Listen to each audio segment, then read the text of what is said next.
আসসালামু আলাইকুম। আশা করি সবাই অনেক অনেক ভালো আছো। তো রোজার মাসের অলরেডি কিন্তু বেশ কয়েকটা দিন চলে গেছে। তো রোজার মাসের একটা সুবিধা হচ্ছে আমরা প্রত্যেকে সকালবেলায় উঠি সাহরি করার জন্য, তাই না?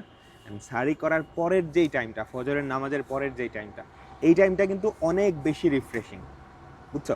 So, তুমি চেষ্টা করো এই টাইমটায় পড়ার জন্য, কারণ এই টাইমটায় মাইন্ডটা ফ্রেশ থাকে। অ্যান্ড তুমি চিন্তা করো, দেখো লাস্ট কবে সূর্যোদয় দেখছো তোমরা? আমাকে বলো তো।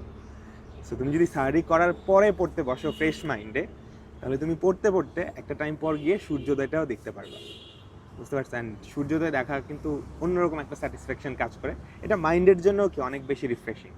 সো তোমরা যারা এসএসসি বা এইচএসসি ক্যান্ডিডেট আছো বা ফার্স্ট ইয়ার বা ক্লাস 9-10-এ আছো, ডেফিনেটলি ট্রাই করো যে রাতে ঘুমায়ে যাতে সকালে সকালে সূর্যোদয় থেকে পড়া শুরু করতে পারো। এই টাইমটায় তুমি যদি 4-5 ঘন্টাও পড়ো আর সারাদিন কিচ্ছু পড়লা না, ঠিক আছে, এটাও কিন্তু অনেক বেশি এফেক্টিভ হবে।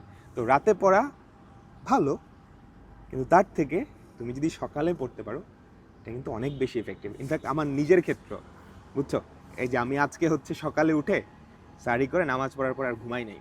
আমি অনেকগুলা শ্যুট করছি, এরপর এখন একটু বাইরে ঘুরতেও আসছে। ঘুরতে এসে কিছু শ্যুট টুট রিল টিল বানাইতেছি তোমাদের জন্য, কিছু গাইডলাইন শেয়ার করার জন্য, ঠিক আছে? তো তোমরাও এটা কিন্তু ট্রাই করতে পারো।